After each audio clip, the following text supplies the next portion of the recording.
Welcome to the Jamesburg Presbyterian Church. Today is Tuesday, April the 13th, 2021. We are concluding the book of Tobit today. Tobit is a book that's found in the Apocrypha. These are a group of books that were written after the Old Testament had been fixed and before the New Testament had been fixed. These books do not appear in many Bibles, but they are relevant books for the faith, many of them.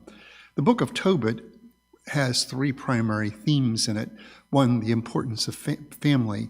Two, the importance of righteousness, doing good, especially almsgiving, taking care of others, being aware of the needs of others, doing the right thing. And then the third theme that runs through the book is the importance of prayer and how God answers prayer, maybe not the prayer that the petition that we prayed, but certainly answers prayer in ways sometimes unexpected. In the book of Tobit, just a quick summary, Tobit becomes blind. Tobit prays a prayer asking God to take his life, that there are no other options that he sees because of his blindness, excuse the pun, but he doesn't see any other options. Meanwhile, there's another character that we meet. Her name is Sarah. She's been married 7 times.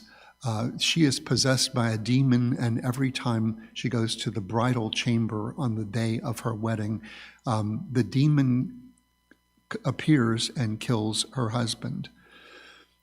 She also prays a prayer, and that prayer is for God to take her life. She sees no other options either. So what happens is God answers that prayer by sending an angel whose name is Raphael. Tobit encounters the angel when he sends Tobiah to the city gates to find someone to accompany him to a city in Media, Rages, in order to retrieve some money that Tobit had socked away with a relative there.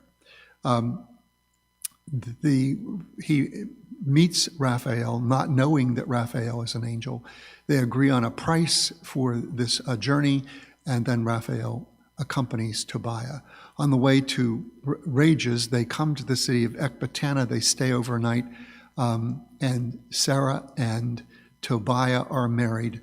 Meanwhile, Raphael has told Tobiah how to take care of the demon, and Tobiah does that and is successful. They have a 14-day wedding celebration.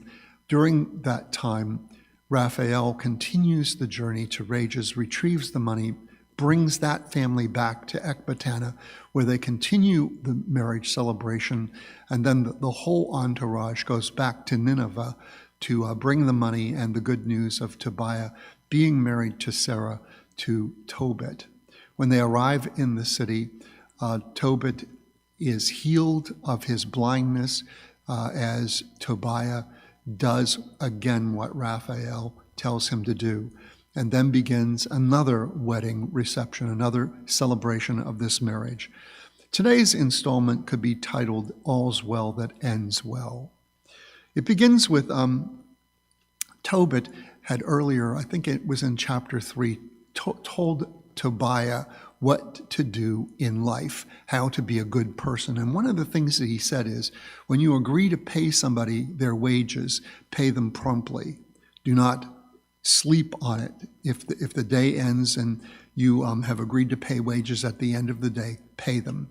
So Tobit now realizes that there are some loose ends that need to be tied, and one of those loose ends is paying Raphael. So they call Raphael aside, and they say to Raphael, you have earned your wages, but you've also earned a bonus, and we've decided that we're going to give you 1/2 of the amount of money that was brought back. Raphael then talks about the importance of doing the right thing. He talks about the importance of almsgiving. It's almost a mini sermon of what Tobit has said before. And finally, he gets to this line, I can now tell you the truth. And essentially says, angels do not need money. He reveals to them that he is one of the 7 angels that stands around the throne of God. Now we know that 2 of the other angels are Gabriel and Michael. So Raphael is the 3rd angel. Raphael means to heal. So he was sent to this earth to heal Tobit and Sarah. He says that he is the one who is brought to God's attention periodically, but consistently, the report of Tobit's good deeds, the things that Tobit has done in terms of burying those who have died and have not received a proper burial, and of the almsgiving and the other kinds of things that Tobit has done. He said he's brought that to God. He was the one who intercepted the prayers and brought those to God as well. And so it was God who decided to send Raphael to attend to the problems that both Tobit and Sarah faced. So he said, I do not need money. You can keep it. I'm good. When Tobit and Tobiah hear this news, they bow down before Raphael. Raphael stops them, says, you're not to worship me, you are to worship God.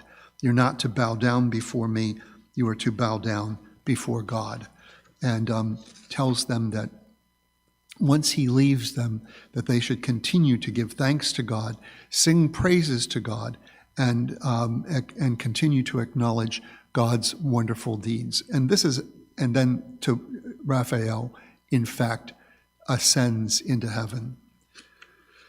That pretty much concludes chapter 12. Chapter 13 is a long prayer. It's a 13-verse prayer that Tobit offers, and in this prayer he recounts the things that God has done for the people of Israel. He talks about how the Israelites were favored over the Gentiles. He talks about how God has shown God's greatness to the people of Israel throughout their history. He talks about God's mercy. He talks about even God's chastisement when people go astray. God chastises them to turn them back. And then he admits in his prayer that even in this land of exile, God has continued to show his power and majesty to a sinful nation. And he believes that in the prayer. He believes that Jerusalem will once again be re-inhabited, that the nation of Israel will be rebuilt, and he looks forward to that time when that will happen. The prayer ends with these words: "The gates of Jerusalem shall be built with sapphire and emerald, and all your walls with precious stones. The towers of Jerusalem shall be built with gold, and their battlements with pure gold. The streets of Jerusalem shall be paved with rubies and stones of Ophir. The gates of Jerusalem shall sing hymns of gladness, and all her houses shall cry out, Alleluia. Blessed be God who has raised us up. May he be blessed for all ages, for in you they shall praise his holy name forever." So it's a long prayer, a tribute to what God has done throughout the ages for the people of Israel and what God will do in the future for Jerusalem. Chapter 14 is now the exciting conclusion to the book of Tobit. Tobit is older now. 62 years have passed since he lost his eyesight, since he met the angel Raphael. 62 years have passed. During this time, he has seen his son prosper. He has seen his son get older. His son has now 7 sons. 7 is that number of completion. It's the number of blessing. So Tobit has 7 grandsons. It's the perfect number. And Tobit decides that before he dies, he wants to once again do a farewell speech to Tobiah. And he says, but this time there's something new in it. And the new part is this. Tobit says to Tobiah that he believes in the prophet Nahum. The prophet Nahum has prophesied against Nineveh and the empire. The prophet Nahum sees the total destruction of Nineveh and the empire. So Tobit says, after I've died, after your mother has died, bury us both together and then leave. Do not even stay the night. Immediately after the burial, leave the city. Go somewhere else, because this city will be destroyed. He said, it will be safer in Media than in Assyria or Babylon. For I know and believe that whatever God has spoken will be accomplished. It shall happen, and not a single word of the prophecies shall prove false. So Tobit does die, and he dies at the ripe age of 112. And that means a very blessed age for him. So it's not a sad thing that Tobit has passed. It's just one of those things, but he has lived a blessed life. Shortly thereafter, the mother dies as well. And Tobiah immediately does what he has been ordered to do, and that is he goes back to Ecbatana to take care of his father-in-law, Raguel and Edna. Raguel dies. The other half of his estate comes to Tobit. So now Tobit has half of the estate that he was given at the time of his marriage, all of Tobit's estate, and now the other half of Raguel's estate, and they are doing well in life.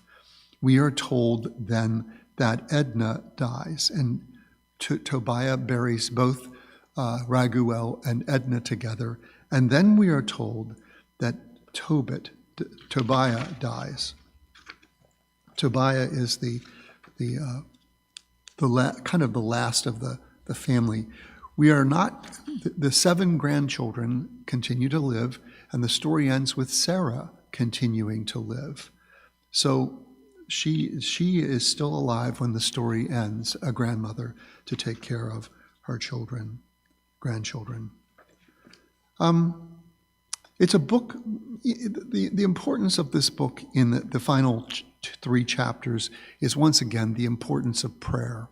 God answers our prayers, but sometimes God does not give us what we pray for, gives us something better. As a matter of fact, I'm glad that God doesn't always give me the things that I ask for, because what I ultimately end up with is something far, far better. So there is an importance to prayer. There's an importance to doing good. In our culture, we talk about what goes around comes around. And the book of Tobit works off the theory of divine retribution or retributive justice. That is, you get what you give, you get back. If you give bad to other people, you get back bad. If you give good to other people, you get back good. We could debate this theory and give illustrations of how we've seen people who are very, very good people suffering a great deal in life, and we might wonder, where is their retributive justice? Maybe retributive justice is actually given to us or acknowledged or realized in the life after this life. I do believe in that, life after this life. So maybe in this world we see grief and sorrow, but in the life to come we see eternal joy. So prayer is an important theme in this, and so is doing good for others. And finally, the importance of family. Family is one of the highlights of this book. Family that stays together, family that supports one another, family that works together for a kind of common good for the family. We don't see that much in this culture anymore. People are estranged. People are at odds with one another. In so many instances, I see it all the time in my ministry. If we could just hear the message of Tobit, if we could just see the significance of what it is like to be in a functional family where the family is important and we're doing good for one another instead of working against one another, instead of providing enmity and hatred and bitterness and dumping that into a relationship that's already fractured. So this is the book. This is the book that we've gone through for the last several weeks. I like the book very much. I hope that you've liked it too. And if you haven't seen all of the installments, we have saved them on Facebook, and you can go back and watch them again. We started this study back at the very beginning of March, and so if you wanted to go back to March the 2nd, you can watch the installments of Tobit. Next week, we will start up a new study. It's a 4-week study on the book of Jonah, another exciting book. This is the book that has the story of the whale in it.